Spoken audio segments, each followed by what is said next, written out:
Todo mundo quer emagrecer fácil, todo mundo quer estar bonito rápido. Esse grupo grande de pessoas significa que eu me enquadro nesse grupo grande? A individualização ela é essencial. Se ele não faz atividade física, ele vai ser um magro doente. Ele vai sair de um paciente com um excesso de peso doente para um magro doente.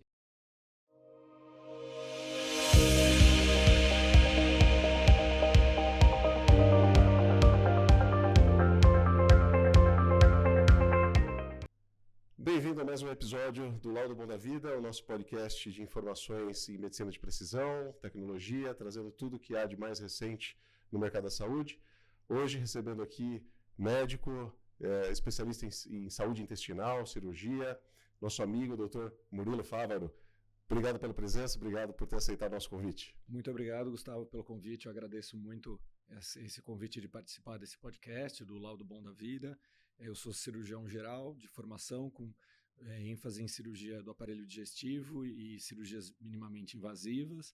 Eu tenho uma função no meu consultório de gerir a saúde digestiva dos meus pacientes. E realmente essa prática aliada a atender bem o paciente, ouvir, gerar um atendimento humanizado e união com a tecnologia, com o que a gente tem de mais novo, faz com que isso seja mais fácil e a gente consiga dar o melhor para os nossos pacientes, né? Que isso é o que vale. Legal. Saúde intestinal, uma coisa que cresceu muito o estudo disso nos últimos anos, né? Desde que a gente começou a falar sobre intestino como segundo cérebro, o eixo intestino-cérebro, os entendimentos disso, tanto nas questões de doenças inflamatórias em geral, obesidade, as inflamatórias mais crônicas, microbioma, modulação, muita coisa envolvida com o intestino, né? Acho que o intestino nos últimos anos ganhou uma importância totalmente diferente do que era antigamente. Sim, isso reflete até nas publicações sobre a microbiota, o intestino, né? A gente teve uma explosão nos últimos anos, né, nessas publicações mostrando justamente isso, que o quanto é importante, o quanto a gente tem que ter o olho voltado para isso e quanto a gente estava cego até de exames, né? A gente sabia algumas coisas ou imaginava algumas coisas e hoje a gente tem como documentar isso e ir atrás de melhorar essa saúde. E com total ênfase na prevenção, muito mais do que antes era apagar incêndios. E você ter uma doença como uma doença inflamatória e você só ir apagando incêndio, hoje a gente busca atuar antes disso ou sanar problemas que começam às vezes menores, com sintomas leves, como uma distensão abdominal, que a gente pode estar mostrando aí um início de alguma doença mais séria só com um sintoma leve desse, e hoje a gente consegue caçar e prevenir essas doenças, que isso ajuda muito, né, na vida futura do paciente. E começando a nossa conversa com o filtro aí da obesidade em si, Sim. A obesidade é uma doença inflamatória. É uma doença inflamatória. E é uma doença inflamatória que, assim, vai além do peso. Então, que outros parâmetros, outros fatores se consideram na clínica? Na verdade, o peso realmente hoje está sendo uma das coisas que menos a gente tem atenção na obesidade, né? É claro que o processo de perda de peso é um fator que a gente busca, mas não o que antes era o só perder peso, hoje o só perder peso não muda muito, né? A gente sabe que a gordura, que as células, os adipócitos produzem substâncias inflamatórias, citocinas, interleucinas, eles diminuem as reações anti-inflamatórias, né? Eles diminuem os efeitos anti-inflamatórios naturais do corpo. E então a gente tem que buscar isso, mas a gente tem todo um processo inflamatório acontecendo no corpo, gerando dor articular, fadiga, falta de sono, estresse, que se a gente não for atrás e for tratar, a gente não vai estar buscando o real benefício do tratamento da obesidade. Então, quando a gente vai atrás do tratamento da obesidade, a gente tem que buscar isso. Senão, o paciente ele vai ser um magro doente, né? Ele vai ser um magro com doença arterial, vai ser um magro diabético, um magro que não dorme, que tem uma flora intestinal doente. Então, esse processo de você reconhecer primeiro, né, que ele tem uma doença inflamatória é importantíssimo. Senão, fica só o básico do perder peso. Aí vai lá, tira a gordura, resolve o problema. Não é só isso, né? Você tem que... O tratamento da obesidade, por isso que ele ganhou muita força no tratamento multi-especialidades, né? Ele não vai só num tratamento só cirúrgico, por exemplo, que é a minha área, né, de operar um paciente bariátrico é o de menos, isso é técnica. Você hoje tem os medicamentos muito famosos que diminuem muito o peso do paciente, mas se ele não entra numa rotina de diminuir a inflamação, que acho que a nossa conversa de tudo que a gente tem que falar aqui é inflamação, a gente tem que diminuir a inflamação. Se o paciente ele não diminui a inflamação, então dormindo melhor, diminuindo o estresse, comendo melhor, mais saudável, menos ultraprocessados, menos carne.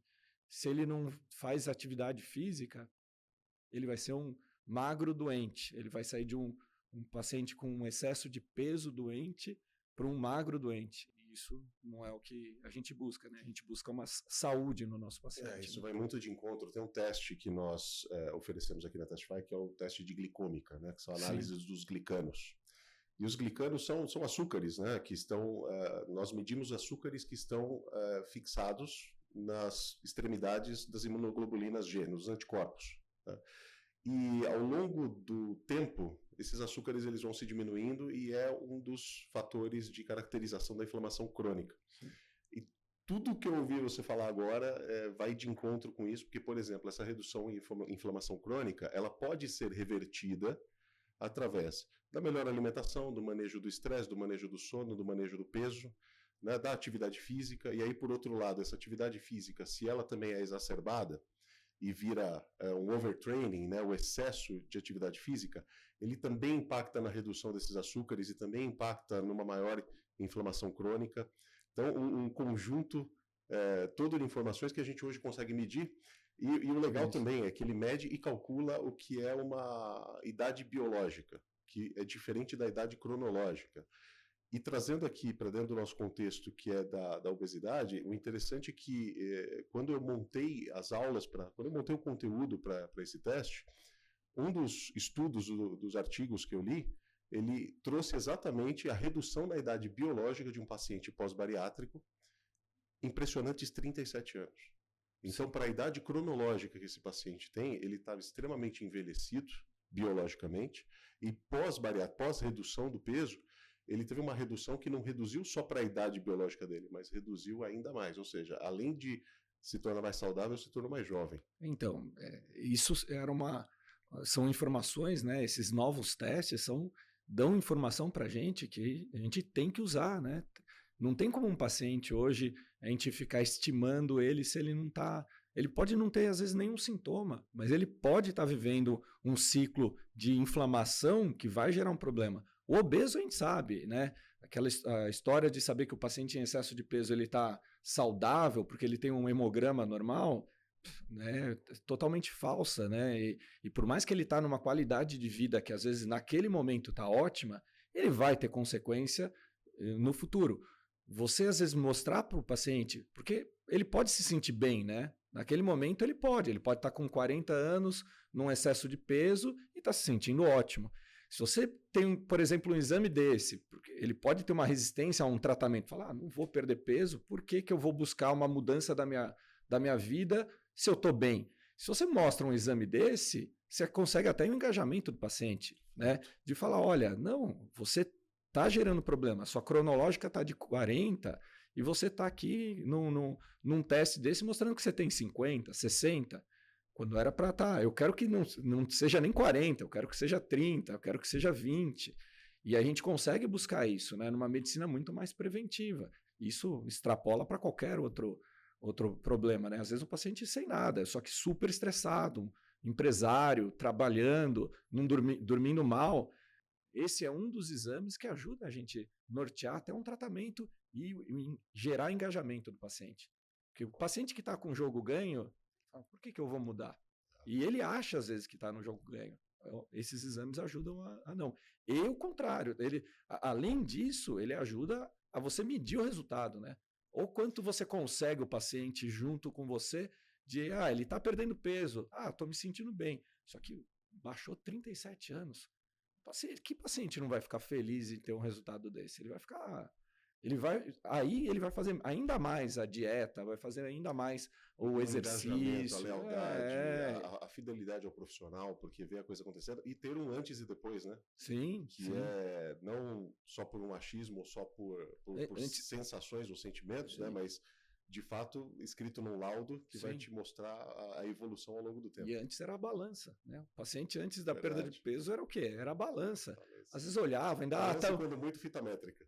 Eu olhava, estava um pouco até... você está até abatido, que emagreceu muito. Só que não, abatido com 37 anos de idade cronológica, né, em ganho. Fantástico, fantástico. E uma ação também que a gente tem muito forte com relação à desinflamação rápida é na parte de restrição alimentar. Né? Então, para as hipersensibilidades alimentares, sabemos que vários alimentos são inflamatórios, né? E isso varia muito de pessoa para pessoa. Então, quando nós testamos 216 alimentos aqui, a gente consegue fazer uma dieta de restrição, né? Uma dieta de exclusão, e isso se mostrou nos pré-operatórios muito, muito interessante com relação ao preparo desse paciente para a cirurgia. Nesse caso, para uma cirurgia de redução de estômago, a bariátrica, o preparo, quais as ferramentas, as melhores ferramentas para utilizar no preparo desse paciente? Então, esse é o ponto. Antes a gente tinha um acompanhamento psicológico do paciente, que é importante, tinha algumas, você incentivar a fazer exercício, hoje a gente tem um pouco mais, né?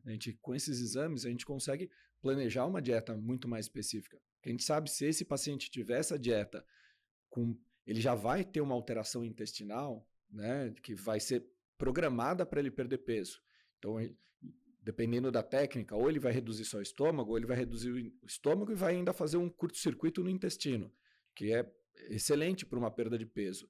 Só que um paciente que tenha esse curto-circuito, recebendo um alimento que ele já não tem uma digestão, né, tão eficiente, ou que ele seja, ele não tenha uma reação tão boa, que ele seja um pouco intolerante, ele vai sentir mais sintoma. Ele pode ter mais diarreia, ele pode ter, ou ao contrário, prender mais o intestino, ou ele pode produzir mais gases. E num paciente que gerou principalmente no início do acompanhamento, a hora que ele está se acostumando, você ter um sintoma desse é péssimo. Então, se você oferecer para ele uma dieta mais específica, teoricamente, ele vai estar melhor conduzido e os sintomas vão ser diminuídos, principalmente nas fases.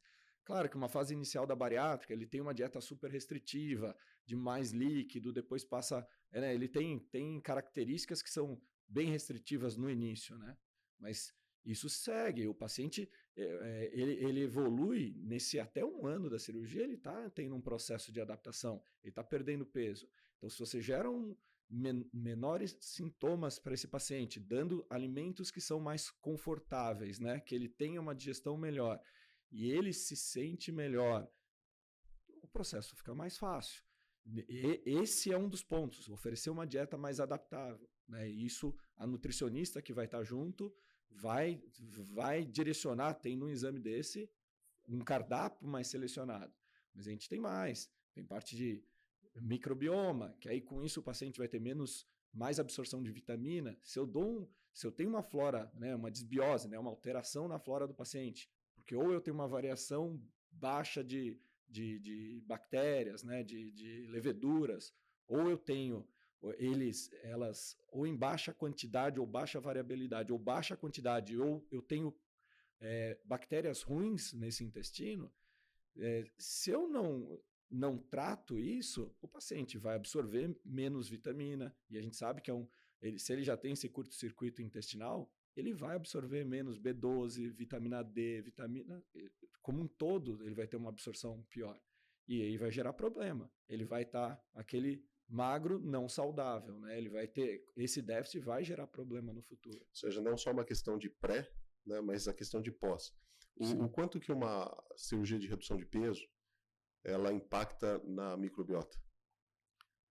Absurdo. Ela vai ter uma influência. Primeiro que todo paciente que opera, ele já tem uma carga de antibiótico que já destrói a flora do paciente no primeiro dia. Passando esse momento de adaptação, aí vai depender de técnicas, né? Mas a técnica mais comum utilizada no Brasil, que é o bypass, você joga conteúdo do estômago direto no intestino, com curto-circuito, sem passar por um fluxo de bile e um fluxo pancreático. Então ele vai mudar essa flora intestinal e essa variação vai permanecer por um tempo. Ele vai mudar a sua característica de flora intestinal. Mudando essa flora sem ter o ácido do estômago protegendo de bactérias que ele vai ingerir, ele vai gerar uma inflamação maior no intestino, vai gerar uma permeabilidade diferente no intestino, isso gerando mais sintoma e inflamação, que é o que a gente queria diminuir antes de fazer a cirurgia, né? A gente pode aumentar se não tratar ou se não ficar atento aos sintomas desse paciente. E a terapia probiótica, ela ajuda bastante nesse pós-operatório? Sim. O paciente bariátrico, pós-operatório, ele permite uma modulação intestinal eficiente ali? Sim, a gente faz geralmente essa oferta de probióticos para pacientes operados, né? Como eu já falei, ele tem uma queda de flora como todo por conta dos antibióticos, então a gente tem que repor. Lembrando que tem o período ainda que ele vai ficar numa restrição alimentar muito intensa, então isso daí acaba indo até num segundo plano. Só que quando a gente faz, a gente sabe que agentes genericamente vão atuar em algumas condições, né, que vão ter função boa de proteção, mas com os novos testes, novos exames, saber qual é a flora do paciente, a gente consegue fazer isso muito mais direcionado. A gente consegue ver o que ele tem de micro-organismo inflamatório, que seja o contrário, né, pró-inflamatório, quanto que ele precisa de prebiótico, quanto não, e com isso a gente consegue modular essa flora dele de um jeito a trazer benefícios para o paciente. Né? O probiótico, a gente aprende desde criança que o probiótico é bom. Sim. Né? E o que a gente vê quando nós observamos a bioestatística das análises que nós fazemos aqui na Testify é que uma boa parte da população ela não precisa de terapia probiótica. Sim. E acaba recebendo uma terapia probiótica que pode, por consequência, gerar uma competição bacteriana para o espaço ali e causar inflamação. Exato. Né? Então, o que a gente até conversa muito é sobre o quanto é importante que a terapia probiótica seja guiada pela análise, pelo exame. Né? Tem bactérias, por exemplo, que são anti-inflamatórias, só que, e aí teoricamente nós consideramos que vamos colocar essa bactéria anti-inflamatória. Mas o excesso também é ruim, né? A dose do remédio, do veneno, né? A dosagem é importante. Não é para todo mundo mesmo e não é a quantidade que todo mundo precisa, não é a mesma. Por isso que é tão difícil, né?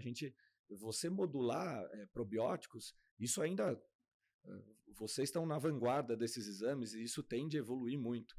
Provavelmente a gente vai ter, com inteligência artificial, vendo o tipo de bactéria, analisando os trabalhos que vão vir, né, que estão sendo mais publicados agora, a gente vai ter respostas melhores até. E individualização, acho que é a palavra. Não é todo paciente que vai bem. Né?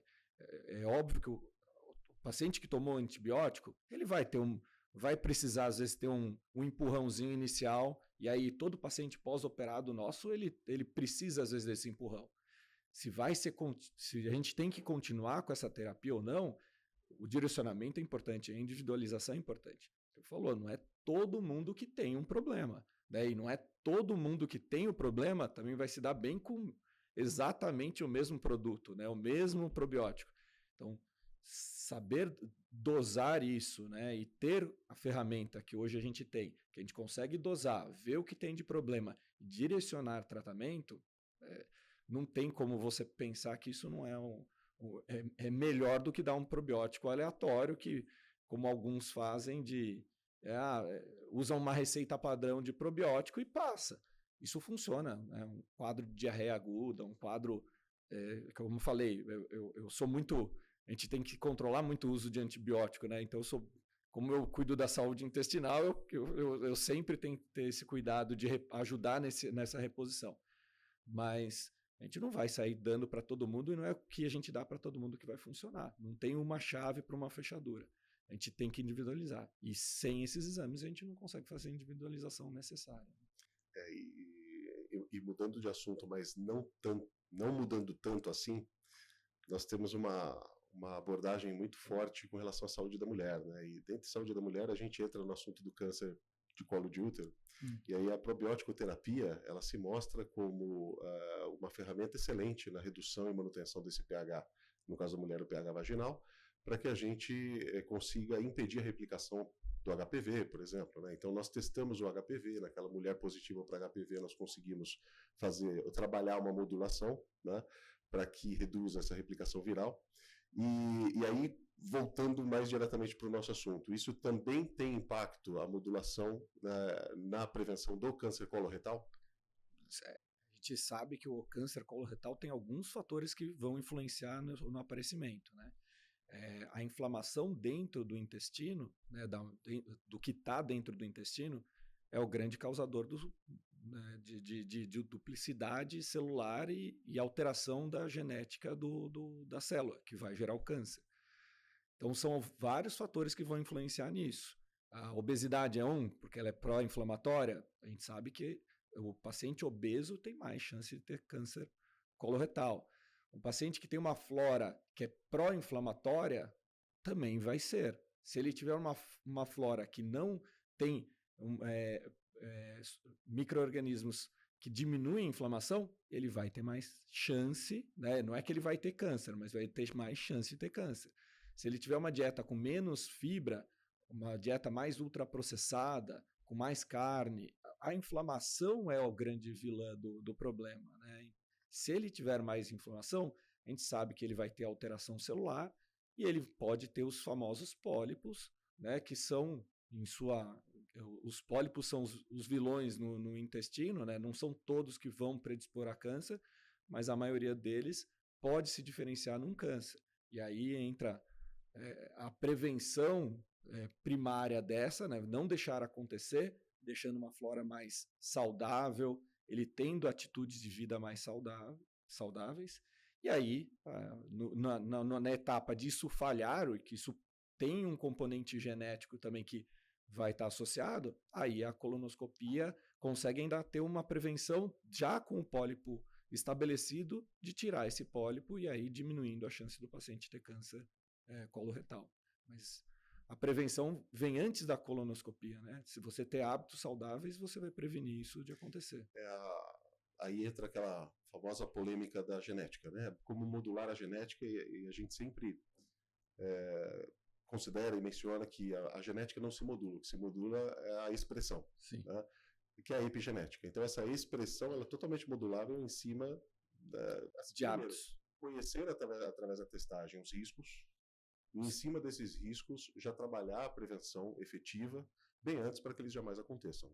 Os testes genéticos ele ajudam a identificar quem é o paciente que tem mais risco. Esse é o que você vai ter que ficar um pouco mais próximo. Esse paciente que tem mais, que você identificou já, esse paciente é o paciente que tem mais risco. Ele vai ter que se cuidar muito mais do que o paciente que não tem um risco genético.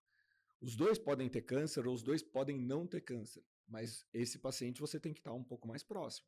Vai fazer colonoscopia mais cedo, vai ter que fazer mais frequente, vai ter que cuidar um pouco melhor da alimentação, talvez vai ter que fazer testes a mais da microbiota, ele vai ter que fazer um pouco mais frequente para ficar em cima se isso não está deixando acontecer, vai ocasionalmente fazer, né, pensando no coloretal, que é o que a gente está falando, fazer um teste.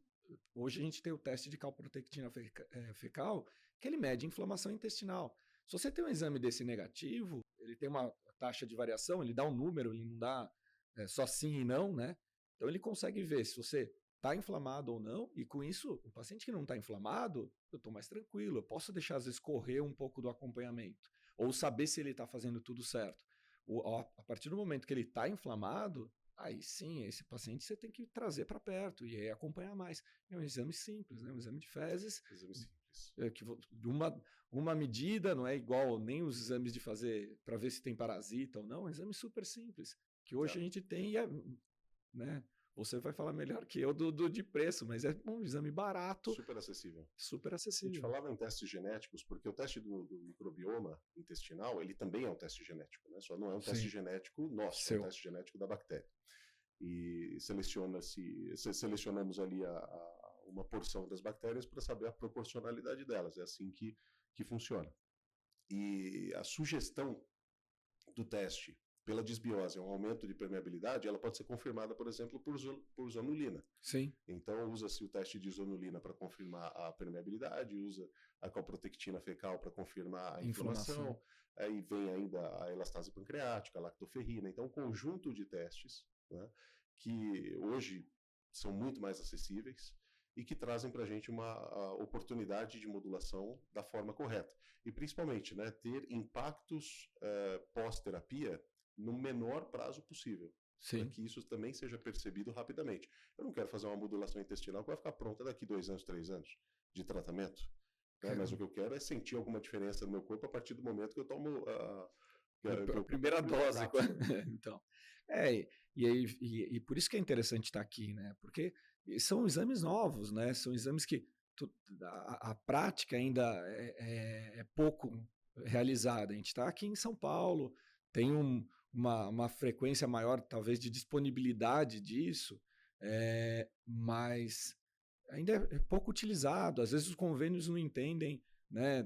Hoje a gente trabalha muito em cima de planos de saúde, né? De seguro-saúde, e são exames que são custo-efetivos excelentes, né? Para você pensar num paciente que vai deixar de ter um câncer ou vai diminuir a chance de ele ter o câncer, o quanto isso impacta na saúde do paciente, no custo da saúde desse paciente. Então, a gente tem muito armamento e a divulgação disso é muito interessante, né? Porque a medicina, como toda profissão, né? Mas a medicina tem a atualização, né? O que vem de novo e o que você consegue crescer é enorme.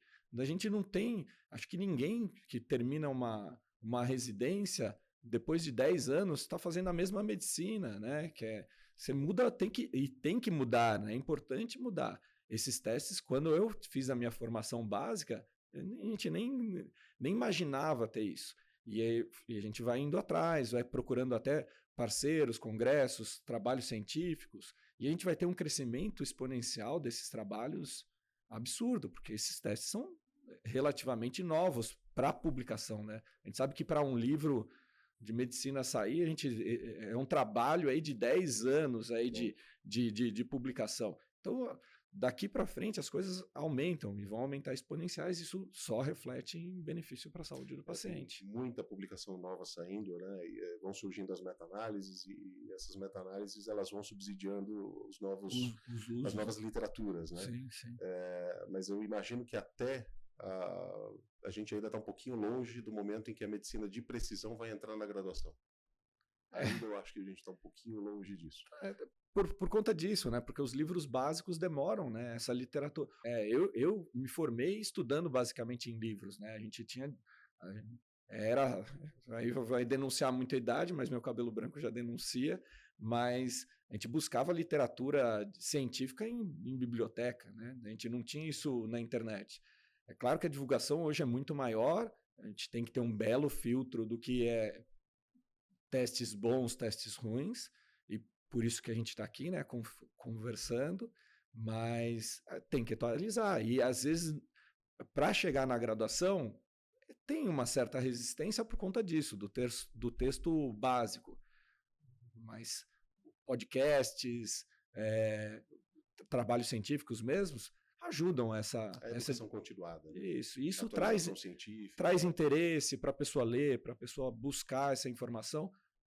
O objetivo é um só, saúde do paciente. Se você não fizer algumas coisas que você tem em mãos hoje, você vai estar gerando um prejuízo para o seu paciente. Ele não vai ter esse benefício de saber o quanto ele está melhorando, ou vai se engajar com você desse jeito. E não adianta o paciente, tem alguns exames, não adianta o paciente ir atrás. Eu vou fazer o meu teste da microbiota.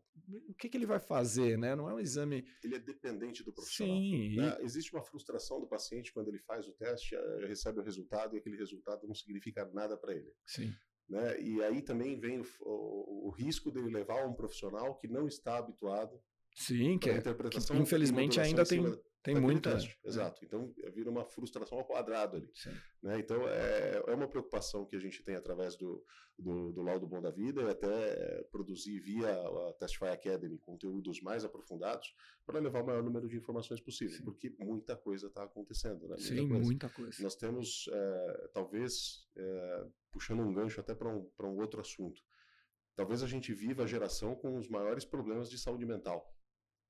E boa parte da saúde mental é modulada no intestino.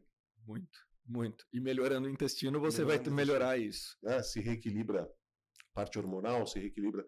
E nisso também nós passamos a trabalhar com testes de micotoxinas. Né? Porque micotoxinas, fungos que produzem toxinas no intestino, essas toxinas têm uma via direta para o sistema nervoso central. Então, isso como que você... Antes você internava esse paciente porque ele estava louco, né? E hoje você consegue ter mais embasamento em entender ou tratar esse paciente. A gente fala, qual é o risco de uma micotoxina? Onde tem água, tem fungo. Sim. Então o risco ele é 24 horas por dia, 7 dias na semana, todos nós podemos estar suscetíveis a uma alimentação com fungo, com uma espécie específica, a respirar isso. Sim. E isso alojado no intestino pode ou não produzir essas micotoxinas podem atingir o sistema nervoso central, e aí a gente tem impacto com depressão, tem impacto com ansiedade, tem impacto com... o intestino é o segundo cérebro mesmo. Essa frase não é uma frase para vender probiótico, né? Então, a gente precisa ter uma flora saudável, a gente tem uma população de trilhões, né, de micro-organismos lá que tem uma complexidade que é difícil a gente até entender ainda, né? Isso vai evoluir muito, mas que a gente sabe que tratando isso, eu vou ter melhor, né? Se eu tiver uma disbiose relacionada com essa parte de depressão, por exemplo, eu tratando isso, eu vou ter melhor resultado. Não que eu vou abandonar uma terapia convencional, não vou ter que fazer uma psicoterapia nesse paciente, mas eu vou ter melhores resultados se eu fizer esse tratamento junto. Né? Então...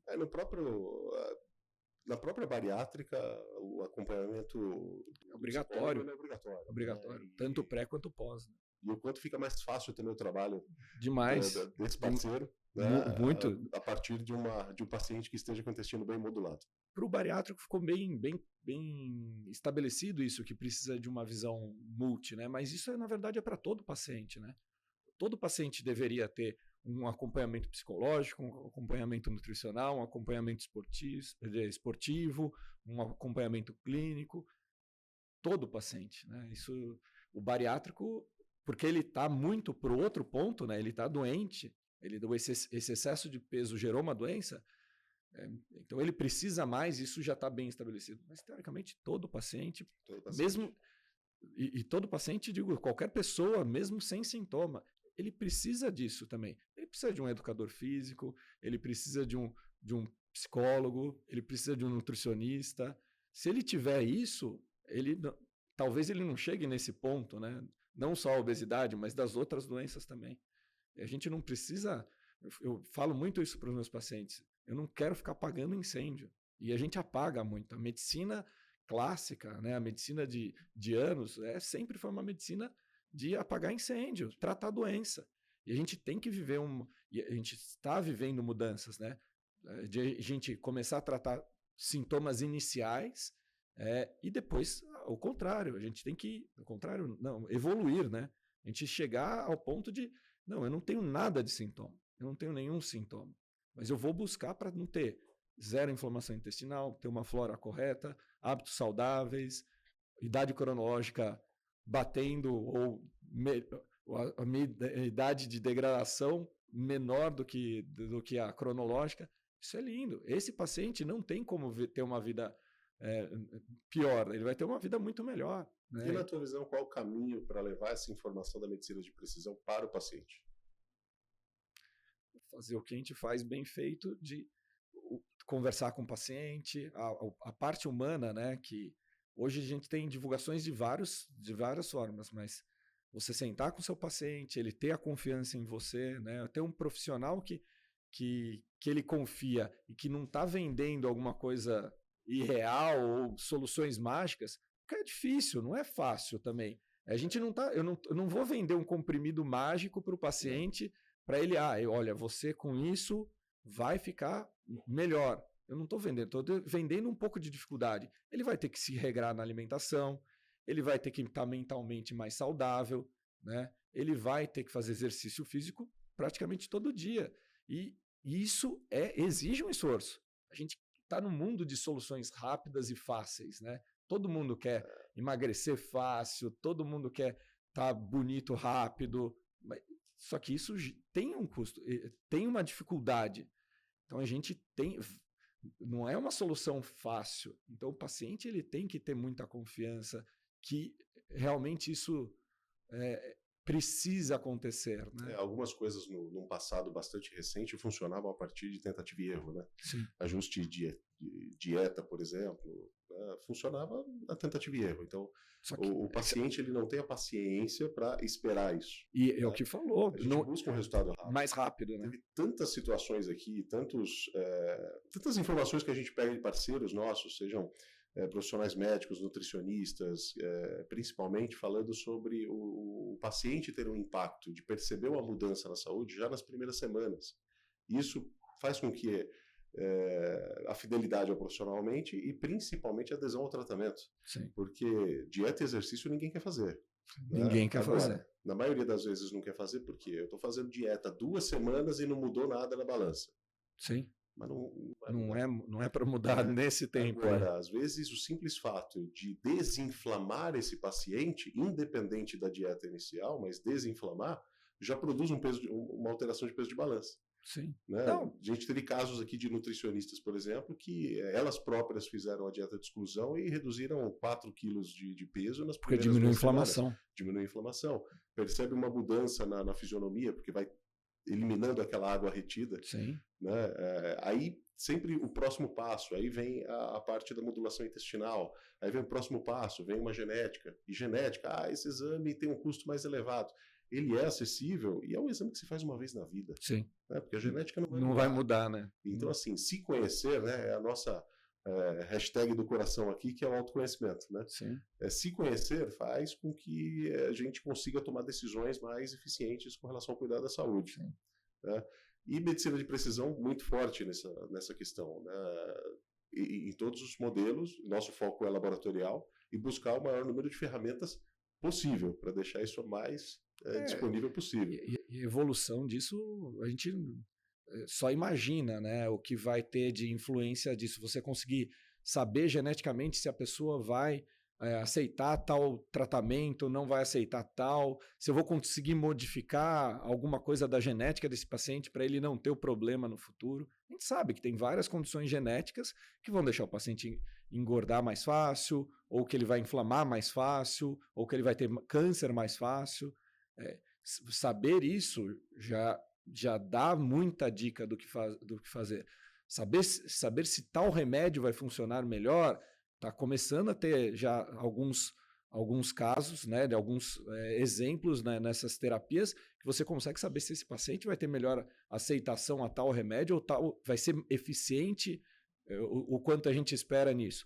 Mas a gente vai evoluindo, né? Isso daí a genética a gente vai, modificação disso, ou modificação de medicamento mais individualizado, e sempre voltando nisso. A gente quer um tratamento cada vez mais individualizado, que né, não dá para pensar que a mesma ferramenta vai funcionar para todo mundo. Então, individualização, né, com humanidade, né, junto dos profissionais atendendo esse paciente e buscando sempre. Né, acho que a palavra de hoje foi sempre inflamação. Diminuindo a inflamação, a gente vai ter resultado que impacte na saúde do paciente. Né? Trazendo um outro teste que a gente introduziu há pouco tempo aqui no portfólio foi o de quantificação e cálculo do índice ômega 3 e ômega 6. Então. E a gente fala de saúde mental, saúde digestiva, o ômega tem um impacto importante ali. Só que quando esse índice ele está desequilibrado, toda a função cognitiva, anti-inflamatória, cardiovascular principalmente, que a gente espera dele, pode se reverter em uma ação pró-inflamatória cardiovascular. E ele está lá, às vezes, tomando a medicação que está prescrita, né? E Ele tá no suplemento, suplementação e não está fazendo efeito. Exato. E aí dá essa falha, né? Falar, por que eu vou conseguir? Eu estou tomando o suplemento que foi passado e não vejo resultado. Às vezes é isso, que pode ser por diversos fatores. Né? Eu puxei isso porque você comentou da questão da individualização e na prática como é que funciona? Toda medicação ou toda suplementação ela vai orientada a partir de pesquisas científicas considerando grupos grandes de pessoas. Exato. Agora, esse grupo grande de pessoas significa que eu me enquadro nesse grupo grande? A individualização ela é essencial. Essencial. E se a gente não tem armamento, é uma coisa. Hoje a gente tem, né? E a gente está buscando cada vez mais. A evolução disso vai ser fantástica. De a gente dosar tudo do paciente e falar, olha, não, tal remédio funciona, tal remédio não funciona, ou ele não precisa de remédio, ele precisa disso. Esse é o que vai funcionar melhor com tal exercício, esse precisa de mais sono ou não. A gente tem que buscar isso. E o trabalho que vocês estão fazendo lá na clínica hoje, ele fecha todo esse... Exatamente. A gente tem a clínica que eu atendo, a gente tem uma visão justamente de ter... multidisciplinar. Multidisciplinar. A gente tem todos esses profissionais que eu falei atuando com o mesmo pensamento, né? De buscar longevidade, saúde... E não só ficar apagando incêndio. A gente apaga incêndio, ocasionalmente apaga, mas a gente quer buscar o contrário, quer pegar muito antes, né? Quer pegar o paciente saudável, né? Ainda saudável e mantê-lo saudável, né? Que é tão difícil, ainda mais nos dias de hoje, é correria, estresse, que não tem tempo para trabalhar, não é tempo para fazer exercício, só tem que trabalhar. Você pegar um paciente que há 50 anos, há 100 anos, ele não ficava tanto tempo que nem a gente fica dentro no computador ou na internet, sentado. Ele se deslocava, ele andava, ele comia mais saudável porque o alimento era menos industrializado, menos processado. Então eu falava, mas ele não fazia exercício, né? Não ia para academia. Mas andava, carregava peso, não tinha o controle remoto, não tinha o celular, ele tinha tudo sair, se deslocar e fazer atividade. Então ele não tinha exercício, ele tinha atividade física.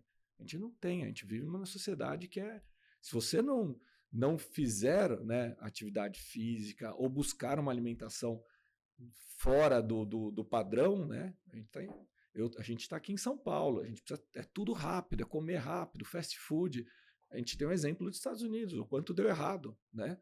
Se buscar isso, sem exercício, tudo cômodo, tudo tecnológico, ultra processado, obesidade beirando, a gente estima que em 2030, 40% da população seja obesa. É muita coisa, é muita coisa. Deixa um recado pro profissional, teu colega médico, pro profissional nutricionista ou profissionais clínicos em geral, e deixa um recado para os pacientes também. Então, o que tem mais de recado é que se atualizem, né, os profissionais, busquem essas parcerias, porque a gente evolui, tem muitos exames novos e às vezes começa, né, vai atrás de algum profissional que já faça ou de alguma empresa que está trabalhando com isso, busquem saber, comecem às vezes com um teste inicial, vai entendendo, vai ler um pouco sobre tal bactéria, fiz um teste da microbiota, vai ler o que essa bactéria faz de ser pró-inflamatória ou ao contrário, anti-inflamatória, o quanto você pode ajudar esse paciente. Se agrupem, como falou, né, citou da clínica, então eu vou fazer a propaganda. Se agrupem com pessoas que tenham essa visão de buscar uma melhora na saúde do paciente e o paciente saiba que ele vai ser sempre acolhido e hoje a gente tem uma visão e tem uma busca muito pela saúde e não só o tratamento da doença. A gente vai tratar a doença, infelizmente ainda a gente vai ter que apagar muito incêndio, mas hoje a gente tem que ter uma visão para buscar essa saúde lá atrás e permanecer saudável e anti-inflamado, acho que é a solução para tudo. E ferramentas para isso a gente tem, né? Elas estão disponíveis. O nosso esforço todo é trazer medicina de precisão para a realidade. É uma realidade que a gente enxerga como futuro, mas na verdade não é futuro. É presente, já está disponível. E se você achou que esse conteúdo foi interessante para você, não deixa de compartilhar, mas também não deixa de comentar e nos passar a tua visão sobre como a gente pode melhorar esse conteúdo, o que mais a gente pode falar aqui, quais são os teus assuntos de interesse.